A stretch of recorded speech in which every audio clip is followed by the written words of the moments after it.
Telangana tourism temple tourism గురించి గౌరవనీయ ముఖ్యమంత్రి గారు ఇంతకుముందు పేపర్లో చదివాను.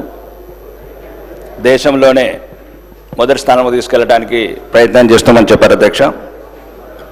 ముఖ్యంగా మా ఉత్తర తెలంగాణకి ఇది కంపల్సరీ అవసరం అధ్యక్ష. ఈ మధ్యనే ఉత్తరప్రదేశ్ ప్రభుత్వం కుంభమేళా ద్వారా సుమారు 3 లక్షల కోట్లు టూరిజం ద్వారా టెంపుల్ టూరిజం ద్వారా ఆదాయం ఆర్జించిన విధానం ఈ దేశానికే ఆదర్శంగా ఉంది అధ్యక్ష. మరి ముఖ్యంగా మా ప్రాంతంలో నిరుద్యోగం పేదరికం ఎక్కువ ఉంది అధ్యక్ష. ఉత్తర తెలంగాణ మరి ముఖ్యంగా ఆర్మూర్ ప్రాంతంలో ఈ సీనియర్ మంత్రులు కొందరు వినాల్సింది అధ్యక్ష. ముఖ్యంగా దక్షిణ తెలంగాణ సీనియర్ మంత్రులు సుమారు 8 లక్షల మంది బీడీ కార్మికులు ఉన్నారు అధ్యక్ష. మాకు ఈ టూరిజం కనెక్షన్ అయి ఉన్నారు. 10 లక్షల మంది మైగ్రెంట్స్ ఉన్నారు అధ్యక్ష. ఉపాధి లేక ఉద్యోగ అవకాశాలు లేక విదేశాలకు వెళ్తున్నారు అధ్యక్ష. మరియు సరైన చదువు వసతులు లేక ముఖ్యంగా ఈ రాష్ట్రంలో 64% ఉన్న అక్షరాస్యత, దక్షిణ తెలంగాణలో డ్రాప్ అవుట్స్ ఓన్లీ 21% ఉన్నాయి అధ్యక్ష 10th వరకు. ఉత్తర తెలంగాణలో 40% ఉంది. మరీ ముఖ్యంగా ఇంటర్మీడియట్ వరకు చదివిన వాళ్ళు 60% డ్రాప్ అవుట్స్ ఉంది అధ్యక్ష. వీళ్ళకి చిన్న వయసులోనే పెళ్ళిళ్ళు కావటం, బీడీ కార్మికులుగా వృత్తిని ఎన్నుకోవడం వల్ల చిన్న వయసులోనే మృత్యువాత పడుతున్నారు అధ్యక్ష. దీనికి మా ప్రాంతంలో సుమారు ఒక 30-40 గ్రామాలు కాకుండా బాసర లాంటి ప్రాంతం మరియు నిర్మల్, ఆదిలాబాద్లో ఫారెస్ట్ టూరిజం కానీ, బాసర లాంటి దేశంలో ఉన్న అత్యుత్తమైన ఒక దేవాలయం దాన్ని అభివృద్ధి చేయడం వల్ల వేలాది మంది కానీ, ముఖ్యంగా మా దగ్గర అధ్యక్ష ఒక సుమారు శ్రీరామ్ సాగర్ బ్యాక్ వాటర్ ఉంటుంది అధ్యక్ష. బ్యాక్ వాటర్ దగ్గర అక్కడనే పక్కన ఫేమస్ టెంపుల్స్ ఉన్నాయి. శ్రీరామ్ సాగర్ కావచ్చు, మా దగ్గర ఉమ్మడి కావచ్చు, సిహెచ్ కొండూరు కావచ్చు. మా ప్రాంతంలో ఒకవేళ ప్రభుత్వం ప్రాధాన్యత ఇచ్చి అక్కడ ఈ టెంపుల్ టూరిజం ఈకో టూరిజం పెడితే అక్కడ మా ప్రాంతంలో గాదెపల్లి, చిన్నాపూర్ ఇట్లాంటి కొన్ని గ్రామాలని, చిన్నయానము ఇప్పటికి కూడా ఒక రకమైన కాశ్మీర్ లాగా ఉంటుంది అధ్యక్ష. కానీ ప్రభుత్వము ఎటువంటి ప్రాధాన్యత ఇవ్వట్లేదు. మరియు మా ఆర్మూర్ ప్రాంతంలో సిద్ధులగుట్ట అని ఒక ఫేమస్ టెంపుల్ ఉంటుంది అధ్యక్ష. పోయిన సంవత్సరం దేవాదాయ శాఖ మంత్రి గారిని అడిగినాము సుమారు కొన్ని కోట్లు కేటాయించమని. ఇంతవరకు ఎటువంటి స్పందన లేదు అధ్యక్ష. దీనికి ముఖ్య కారణం అధ్యక్ష, మొన్ననే గౌరవనీయ టూరిజం డెవలప్ కావాలంటే ఎయిర్పోర్ట్స్,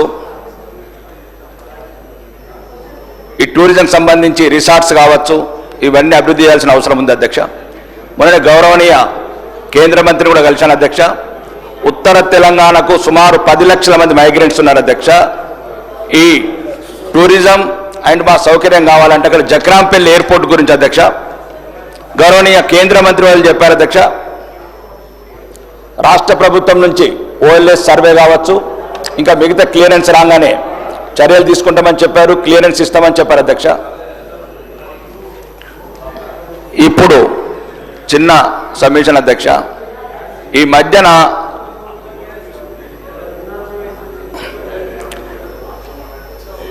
నన్ను నా నియోజకవర్గంలో కాంగ్రెస్ వాళ్ళు అడుగుతున్నారు అధ్యక్ష, ఏం తెచ్చినవని. ఎక్కడికో తక్కడ ఏం తెచ్చినవని అడుగుతున్నారు అధ్యక్ష. ప్రభుత్వం ఏమిచ్చిందని ఏం తీసుకపోలేదు అధ్యక్ష. నేను ప్రతి ఊర్లో అయితే ఎమ్మెల్యే ఏం తెచ్చాడు అని అడుగుతున్నారు అధ్యక్ష. ప్రభుత్వం ఇచ్చింది ఏంది, నేను తీసుకపోలేదు ఏంది అధ్యక్ష. ఒక్క నిమిషం గౌరవనీయ రవాణా శాఖ మంత్రి గారు, నేనేమంటున్నానంటే అభివృద్ధి లేదు, అవమానం మళ్ళీ మీరే ఎత్తారు. నేనేమంటున్నా అధ్యక్ష, ఎస్డిఎఫ్ 1,58,000 కోట్ల అప్పైతే నాకు 90 లక్షలు ఇచ్చారక్క అధ్యక్ష. 1,58,000 కోట్లు గౌరవనీయ ముఖ్యమంత్రి గారు నాకు 90 లక్షలు ఇచ్చారు సంవత్సరం లోపల. ఒకటి అధ్యక్ష, మీ ద్వారా అడుగుతున్నాను అధ్యక్ష, ఇది రిక్వెస్ట్. ఒక నిమిషం అధ్యక్ష, నేను 90 లక్షలు ఇచ్చి ఒకటి అధ్యక్ష రాకేష్ రెడ్డి గారు నేను డైవర్ట్ సార్ గంటలు వాళ్ళని వీళ్ళు విమర్శించుకున్నాడు అధ్యక్ష. నేను ఎవరిని అవమానిస్తున్నాను అధ్యక్ష. ఒక్క నిమిషం అదే ఇది ఒక్కటి చెప్పనివ్వండి. నేను ఏమంటున్నా అంటే 90 లక్షలు మాకిచ్చి రాకేష్ రెడ్డి గారు 0 అవర్లో మీకు అవకాశం ఇస్తాను. ఇది ఒకటే ఒకటి నిమిషం అధ్యక్ష, ఒకటి నిమిషం. ఇప్పుడు నేను అదే ఈ వేదిక ద్వారా ఆర్మూరు నియోజకవర్గ ప్రజలకు, తెలంగాణ ప్రజలకు చెప్పాలనుకుంటున్నా అధ్యక్ష. ఏమిచ్చినట్టు నాకేమిచ్చింది ప్రభుత్వం? నేనేం తీసుకుపోలేదు ప్రభుత్వం నుంచి. కొడంగల్కు 1000 కోట్లు కూడా వేయను. భవిష్యత్ తరాలకు ఏం చెప్పాలి నేను? ఈ శాసనసభలో ఉన్నందుకు నేను అవమానంగా ఫీల్ అవుతున్నా అధ్యక్ష. మాకు కూడా 1000 కోట్లు అప్పు తీసుకురండి. ఒక నిమిషం, మాకే కాదు ఈ తెలంగాణ రాష్ట్రంలో ఉన్న 119 నియోజకవర్గాలకు మంచికి 1000 కోట్లు చెప్పండి. అప్పు అల్లుడికి ఒక పంచ. ఇది తెలంగాణ సామెత అధ్యక్ష. 90 లక్షలు మాకు, 1000 కోట్లు మీకు. ఎన్నొద్దు నీ వ్యత్యాసం? నేనేమంటాను అధ్యక్ష, ఒకటి ఏ పార్టీ లేదు, కాంగ్రెస్, బీజేపీ, బీఆర్ఎస్ 119 నియోజకవర్గాలు అందరికీ మంచికి 1000 కోట్లు, అందరికి మంచికి 1000 కోట్లు ఇవ్వండి అధ్యక్ష. అందరికి మంచి మినిస్టర్ గారు